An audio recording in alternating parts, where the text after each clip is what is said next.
प्रेम से बोलिए श्री सत्यनारायण भगवान की जय। आज के दिन श्री सत्यनारायण भगवान की कथा पढ़ी अथवा सुनी जाती है। तो आइए आज आपको सुनाते हैं श्री सत्यनारायण भगवान की संपूर्ण व्रत कथा और आरती। एक समय नैमिषारण्य तीर्थ में शौनक आदि 88,000 ऋषियों ने श्री सूत जी से पूछा, हे प्रभु, इस कलयुग में वेद विद्या रहित मनुष्यों को प्रभु भक्ति किस प्रकार मिलेगी और उनका उद्धार कैसे होगा। इसलिए हे मुनि श्रेष्ठ, कोई ऐसा तप कहिए जिससे थोड़े समय में पुण्य प्राप्त हो जाए तथा मनोवांछित फल मिले।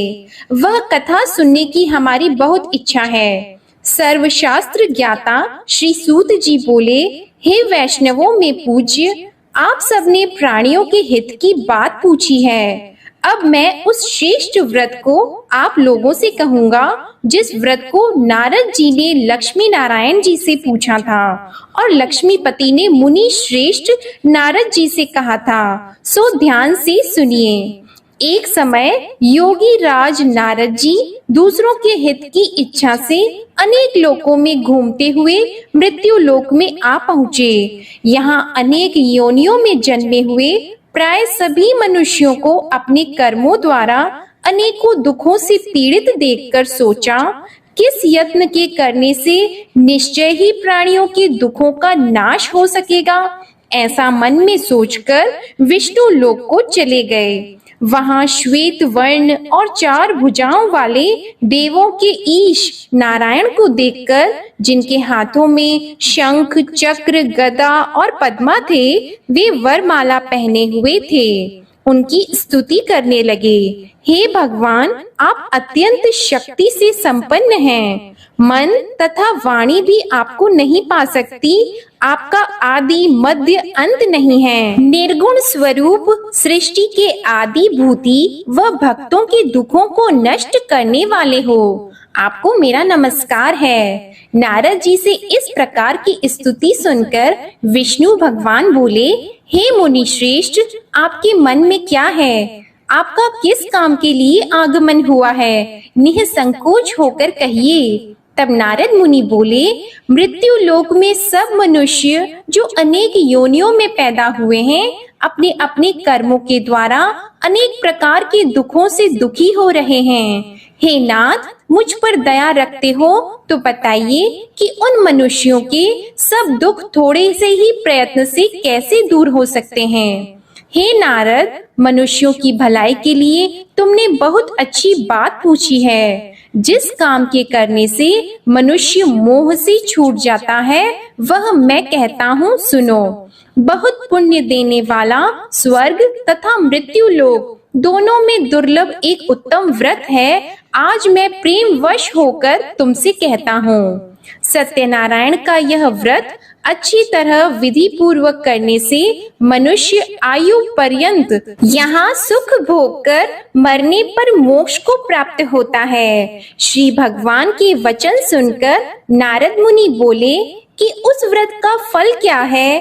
क्या उस व्रत का विधान है और किसने यह व्रत किया है और किस दिन यह व्रत करना चाहिए? विस्तार से कहिए। भगवान श्री विष्णु बोले, दुख शोक आदि को दूर करने वाला, धन धान्य को बढ़ाने वाला, सौभाग्य तथा संतान को देने वाला यह व्रत सब स्थानों पर विजयी करने वाला है। भक्ति और श्रद्धा के साथ किसी भी दिन मनुष्य श्री सत्यनारायण की शाम के समय ब्राह्मणों और बंधुओं के साथ धर्म परायण होकर पूजा करे। भक्ति भाव से नैवेद्य, केले का फल, घी, दूध और गेहूं का चूर्ण सवाया ले।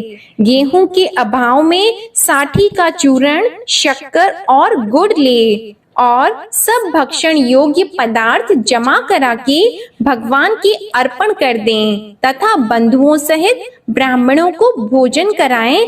इसके पश्चात स्वयं भी भोजन करें। नृत्य गीत आदि का आचरण करके भगवान सत्यनारायण का स्मरण करते हुए समय व्यतीत करे। इस तरह व्रत करने पर मनुष्यों की सभी इच्छा निश्चय ही पूरी होती है। विशेषकर कली काल में भूमि पर यही मोक्ष का सरल उपाय है। इसके प्रसंग में सूत जी बोले, हे ऋषियों, जिसने पहले समय में इस व्रत को किया है उसका इतिहास कहता हूँ, ध्यान से सुनो। सुंदर काशीपुरी नगरी में एक अत्यंत निर्धन ब्राह्मण रहता था। वह भूख और प्यास से बेचैन हुआ नित्य पृथ्वी पर घूमता था। ब्राह्मणों से प्रेम करने वाले भगवान ने ब्राह्मण को दुखी देखकर बूढ़े ब्राह्मण का रूप धर के उसके पास जाकर आदर के साथ पूछा, हे विप्र, नित्य दुखी हुआ पृथ्वी पर क्यों घूमते हो?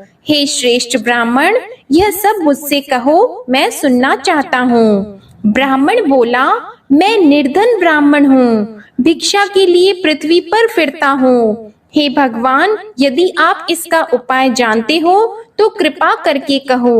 वृद्ध ब्राह्मण बोला कि सत्यनारायण भगवान मन वांछित फल देने वाले हैं, इसलिए हे ब्राह्मण, तू उनका पूजन कर, जिसके करने से मनुष्य सब दुखों से मुक्त होता है। ब्राह्मण को व्रत का सारा विधान बताकर बूढ़े ब्राह्मण का रूप धारण करने वाले सत्यनारायण भगवान अंतर्ध्यान हो गए। जिस व्रत को वृद्ध ब्राह्मण ने बताया है, मैं उसको करूँगा, यह निश्चय करने पर उसे रात में नींद भी नहीं आई। वह सवेरे उठकर सत्यनारायण के व्रत का निश्चय करके भिक्षा के लिए चला गया।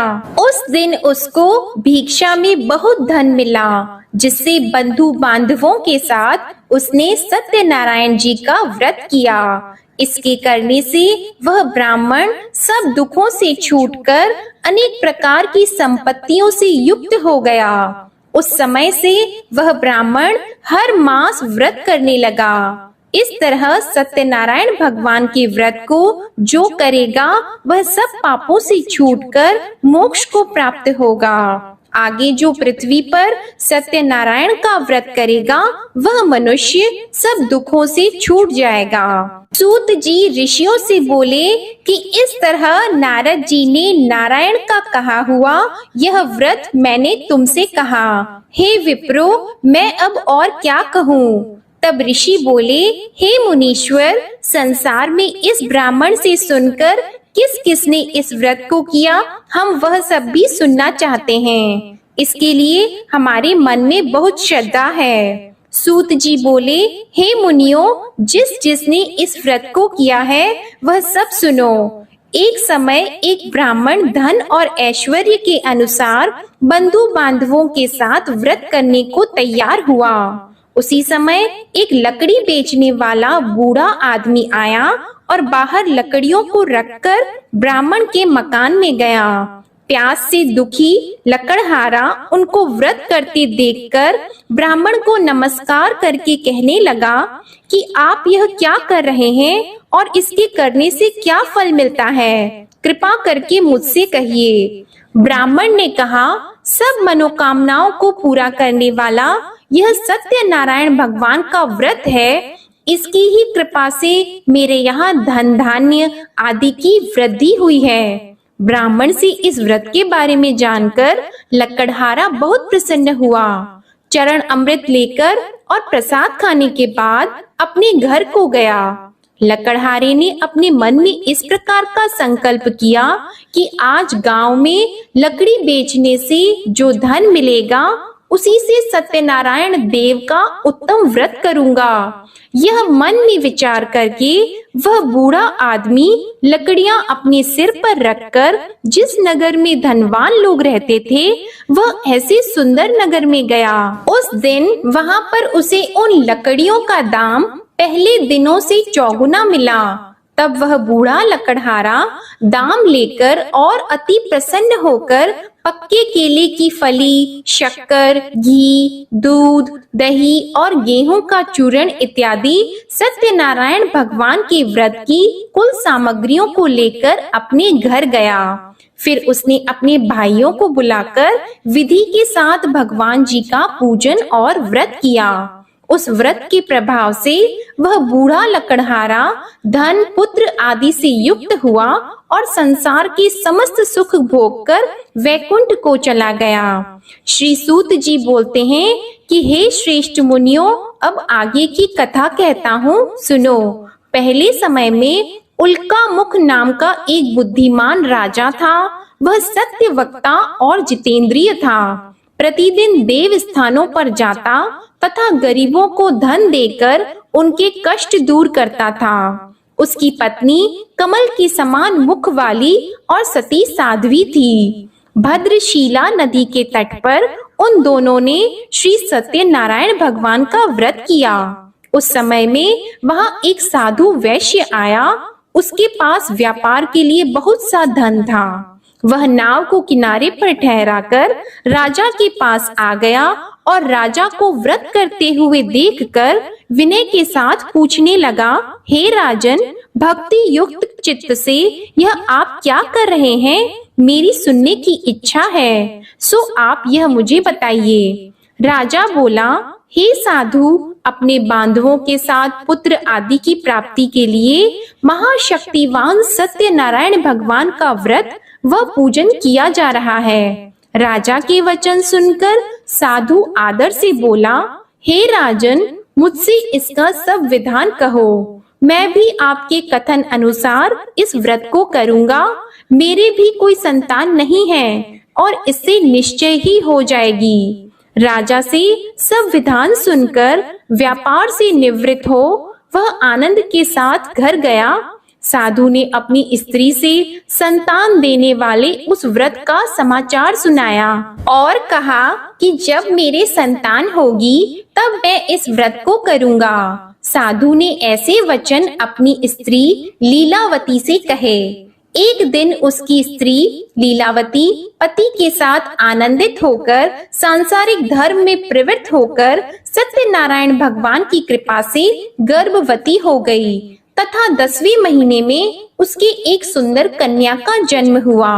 दिनों दिन वह इस तरह बढ़ने लगी जैसे शुक्ल पक्ष का चंद्रमा बढ़ता है।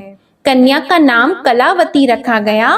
तब लीलावती ने मीठे शब्दों में अपने पति से कहा कि जो आपने संकल्प किया था भगवान का व्रत करूंगा, अब आप उसे करिए। साधु बोला, हे प्रिय, इसके विवाह पर करूंगा। इस प्रकार अपनी पत्नी को आश्वासन देकर वह नगर को गया। कलावती पितृगृह में वृद्धि को प्राप्त हो गई। साधु ने जब नगर में सखियों के साथ अपनी पुत्री को देखा तो तुरंत दूत को बुलाकर कहा कि पुत्री के वास्ते कोई सुयोग्य वर देखिए। साधु की आज्ञा पाकर दूत कंचन नगर पहुंचा और वहां पर बड़ी खोज और देखभाल कर लड़की के लिए सुयोग्य वाणिक पुत्र को ले आया। उस सुयोग्य लड़के को देखकर साधु ने अपने बंधु बांधवों सहित प्रसन्न चित्त अपनी पुत्री का विवाह उसके साथ कर दिया। किंतु दुर्भाग्य से विवाह के समय भी उस व्रत को करना भूल गया। तब श्री भगवान क्रोधित हो गए और श्राप दिया कि तुम्हें दारुण दुख प्राप्त होगा। अपने कार्य में कुशल साधु बनिया जमाता सहित समुद्र स्थित रत्नपुर नगर में गया और वहां दोनों ससुर जमाई चंद्रकेतु राजा के उस नगर में व्यापार करने लगे। एक रोज भगवान सत्यनारायण की माया से प्रेरित कोई चोर राजा का धन चुराकर भागा जा रहा था, किंतु राजा के दूतों को आता देखकर चोर ने घबराकर भागते हुए राजा के धन को वहीं चुपचाप रख दिया जहां वो ससुर जमाई ठहरे हुए थे। तब दूतों ने उस साधु वैश्य के पास राजा के धन को रखा देखा तो वे दोनों को बांध कर ले गए और प्रसन्नता से दौड़ते हुए राजा के समीप जाकर बोले, यह 2-4 हम पकड़ कर लाए हैं, देखकर आज्ञा दें। तब राजा की आज्ञा से उनको कठोर कारावास में डाल दिया और उनका सब धन छीन लिया।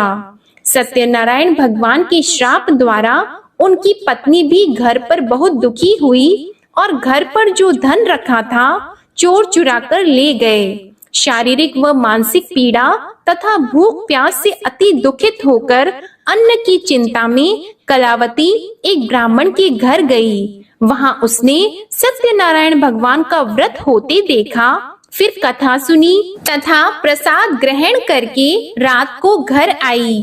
माता ने कलावती से कहा, हे पुत्री, अब तक कहाँ रह गई थी? वह तेरे मन में क्या है? कलावती बोली, हे माता, मैंने एक ब्राह्मण के घर श्री सत्यनारायण भगवान का व्रत देखा है। कन्या के वचन सुनकर लीलावती भगवान के पूजन की तैयारी करने लगी। लीलावती ने परिवार और बंधुओं सहित श्री सत्यनारायण भगवान का पूजन किया और वर मांगा कि मेरे पति और दामाद शीघ्र आ जाएं। साथ ही प्रार्थना की कि हम सबका अपराध क्षमा करो। सत्यनारायण भगवान इस व्रत से संतुष्ट हो गए और राजा चंद्रकेतु को स्वप्न में दर्शन देकर कहा, हे राजन, दोनों वैश्यों को प्रातः ही छोड़ दो और सब धन जो तुमने ग्रहण किया है वह दे दो, नहीं तो मैं तेरा धन, राज्य, पुत्र आदि सब नष्ट कर दूंगा। राजा से ऐसे वचन कहकर भगवान अंतर्ध्यान हो गए। प्रातः काल राजा चंद्रकेतु ने सभा में अपना स्वप्न सुनाया। फिर दोनों वाणिक पुत्रों को कैद से मुक्त कर सभा में बुलाया। दोनों ने आते ही राजा को नमस्कार किया। राजा मीठे वचनों से बोले, हे महानुभावों, भावी वश ऐसा कठिन दुख प्राप्त हुआ है, अब तुम्हें कोई भय नहीं। ऐसा कहकर राजा ने उनको नए नए वस्त्र आभूषण पहनाए तथा उनका जितना धन लिया था उससे दुगुना धन देकर आदर सहित विदा कर दिया। दोनों वैश्य अपने घर को चले गए। सूत जी बोले, वैश्य ने मंगलाचार करके यात्रा आरंभ की और अपने नगर को चला। उनके थोड़ी दूर निकलने पर दंडी वेशधारी सत्यनारायण भगवान ने उनसे पूछा, हे साधु, तेरी नाव में क्या है? अभिमानी वाणिक हंसता हुआ बोला, हे दंडी, आप क्यों पूछते हो? क्या धन लेने की इच्छा है? मेरी नाव में तो बेल और पत्ते भरे हैं। वैश्य का कठोर वचन सुनकर भगवान ने कहा, तुम्हारा वचन सत्य हो। दंडी ऐसा कहकर वहां से दूर चले गए और कुछ दूर जाकर समुद्र के किनारे बैठ गए। दंडी के जाने पर वैश्य ने नित्य क्रिया करने के बाद नाव को ऊंची उठी देखकर अचंभा किया और नाव में बेल पत्ते आदि देखकर मूर्छित होकर जमीन पर गिर पड़ा। फिर मूर्छा खुलने पर अत्यंत शोक प्रकट करने लगा। तब उसका दामाद बोला कि आप शोक न करें, यह दंडी का श्राप है, अतः उनकी शरण में चलना चाहिए, तभी हमारी मनोकामना पूरी होगी। दामाद के वचन सुनकर वह दंडी के पास पहुंचा और अत्यंत भक्ति भाव से नमस्कार करके बोला, मैंने जो आपसे असत्य वचन कहे थे उनको क्षमा करो। ऐसा कहकर महान शोकातुर होकर रोने लगा। तब दंडी भगवान बोले, हे वाणिक पुत्र, मेरी आज्ञा से बार बार तुम्हें दुख प्राप्त हुआ है, तू मेरी पूजा से विमुख हुआ। साधु बोला, हे भगवन, आपकी माया से मोहित ब्रह्मा आदि भी आपके रूप को नहीं जानते, तब मैं अज्ञानी कैसे जान सकता हूँ? आप प्रसन्न होइए, मैं सामर्थ्य के अनुसार आपकी पूजा करूँगा। मेरी रक्षा करो और पहले के समान नौका में धन भर दो। उसके भक्ति युक्त वचन सुनकर भगवान प्रसन्न होकर उसकी इच्छा अनुसार वर देकर अंतर ध्यान हो गए।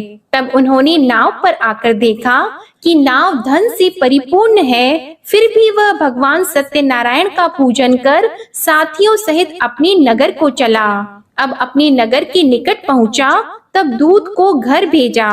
दूत ने साधु के घर जाकर उसकी स्त्री को नमस्कार करके कहा कि साधु अपने दामाद सहित इस नगर के समीप आ गए हैं। ऐसा वचन सुनकर साधु की स्त्री ने बड़े हर्ष के साथ सत्यदेव का पूजन कर पुत्री से कहा, मैं अपने पति के दर्शन को जाती हूँ, तू कार्य पूर्ण करके शीघ्र आ जा।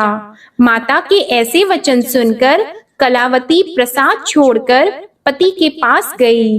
प्रसाद की अवज्ञा के कारण सत्यदेव ने रुष्ट होकर उसके पति को नाव सहित पानी में डुबा दिया। कलावती अपने पति को न देखकर रोती हुई जमीन पर गिर गई। इस तरह नौका को डूबा हुआ तथा कन्या को रोता देखकर साधु दुखी होकर बोला, हे प्रभु, मुझसे या मेरे परिवार से जो भूल हुई है उसे क्षमा करो। उसके दीन वचन सुनकर सत्यदेव प्रसन्न हो गए और आकाशवाणी हुई कि हे साधु, तेरी कन्या मेरे प्रसाद को छोड़कर आई है, इसलिए इसका पति अदृश्य हुआ है। यदि वह घर जाकर प्रसाद खाकर लौटे तो इसे पति अवश्य मिलेगा। ऐसी आकाशवाणी सुनकर कलावती ने घर पहुंचकर प्रसाद खाया, फिर आकर पति के दर्शन किए।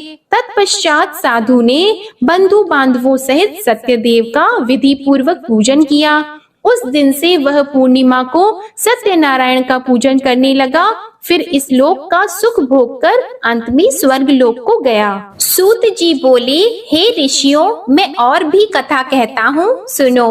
प्रजापालन में लीन तुंगध्वज नाम का राजा था। उसने भी भगवान का प्रसाद त्याग कर बहुत दुख पाया। एक समय वन में जाकर वन्य पशुओं को मारकर बड़ के पेड़ के नीचे आया। वहां उसने ग्वालों को भक्ति भाव से बांधवों सहित सत्यनारायण जी का पूजन करते देखा। राजा देखकर भी अभिमानवश वहां नहीं गया और न ही पूजन किया या नमस्कार किया। जब ग्वालों ने भगवान का प्रसाद उसके सामने रखा तो वह प्रसाद को त्याग कर अपनी सुंदर नगरी को चला गया। वहां उसने अपना सब कुछ नष्ट पाया तो वह जान गया कि यह सब भगवान ने किया है। तब वह विश्वास करके ग्वालों के समीप गया और विधि पूर्वक पूजन करके प्रसाद खाया तो सत्यदेव भगवान की कृपा से पहले जैसा था वैसा ही हो गया। फिर दीर्घ काल तक सुख भोग कर मरने पर स्वर्ग लोक को गया। जो मनुष्य इस परम दुर्लभ व्रत को करेगा, भगवान सत्यनारायण की कृपा से उसे धन धान्य की प्राप्ति होगी। निर्धन धनी और बंदी बंधन से मुक्त होकर निर्भय हो जाता है। संतानहीनों को संतान प्राप्त होती है तथा सब मनोरथ पूर्ण होकर अंत में वैकुंठ धाम को जाता है। यह सत्य है। श्री सूत जी कहते हैं कि ब्राह्मणों, आपको मैंने सत्यनारायण व्रत की यह पावन कथा सुनाई है। इस व्रत का पालन करके मनुष्य सभी दुखों से मुक्त हो जाता है। विशेषतः कलयुग में श्री सत्यनारायण की पूजा महान फल देने वाली है। इन देवता को कोई सत्यनारायण कहते हैं और कोई सत्यदेव कहते हैं। अनेक रूपों में श्री सत्यनारायण भगवान सभी के मनोरथों को पूर्ण करते हैं। ये सनातन सत्यदेव कलयुग में सत्य व्रत के रूप में अवतरित होंगे। हे श्रेष्ठ मुनियों, जो मनुष्य नित्य इसका पठन व श्रवण करता है, श्री सत्यनारायण भगवान की कृपा से उसके सभी पाप नष्ट हो जाते हैं। प्रेम से बोलो श्री सत्यनारायण भगवान की जय। श्री सत्यनारायण संपूर्ण व्रत कथा समाप्त। अब आप सुनिए श्री सत्यनारायण भगवान की आरती। जय लक्ष्मी रमणा स्वामी, जय लक्ष्मी रमणा। सत्यनारायण स्वामी, सत्यनारायण स्वामी, जनपातक हरणा। जय लक्ष्मी रमणा। रत्न जड़ित सिंहासन, अद्भुत छवि राजी स्वामी, अद्भुत छवि राजी। नारद करत निराजन, नारद करत निराजन, घंटावन बाजी। जय लक्ष्मी रमणा। प्रगट भई कलि कारण, द्विज को दरस दियो स्वामी, द्विज को दरस दियो। बूढ़ो ब्राह्मण बनकर, बूढ़ो ब्राह्मण बनकर, कंचन महल कियो। जय लक्ष्मी रमणा। दुर्बल भील कठारो, जिन पर कृपा करी, जिन पर कृपा करी। चंद्रचूड़ एक राजा, चंद्रचूड़ एक राजा, तिनकी विपत्ति हरी। जय लक्ष्मी रमणा। वैश्य मनोरथ पायो, श्रद्धा तज दीन्ही। स्वामी श्रद्धा तज दीन्ही। सो फल भोग्यो प्रभु जी, फिर स्तुति कीन्ही। जय लक्ष्मी रमणा। भाव भक्ति के कारण छिन छिन रूप धरियो। स्वामी छिन छिन रूप धरियो। श्रद्धा धारण कीन्ही, श्रद्धा धारण कीन्ही। तिनको काज सरियो। जय लक्ष्मी रमणा। ग्वाल बाल संग राजा, बन में भक्ति करी। स्वामी बन में भक्ति करी। मन वांछित फल दीन्हो, मन वांछित फल दीन्हो। दीन दयालु हरि। जय लक्ष्मी रमणा। चढ़त प्रसाद सवायो, कदली फल मेवा। स्वामी कदली फल मेवा। धूप दीप तुलसी से, धूप दीप तुलसी से। राजी सत्य देवा। जय लक्ष्मी रमणा। सत्यनारायण जी की आरती जो कोई नर गावे। स्वामी जो कोई नर गावे। तन मन सुख संपत्ति, तन मन सुख संपत्ति। मन वांछित फल पावे। जय लक्ष्मी रमणा। बोलो जय लक्ष्मी रमणा। प्रेम से बोलिए श्री सत्यनारायण भगवान की जय हो। आज के दिन सावन पूर्णिमा की व्रत कथा भी आप हमारे चैनल पर जरूर सुनिएगा। प्रेम से बोलिए श्री सत्यनारायण भगवान की जय।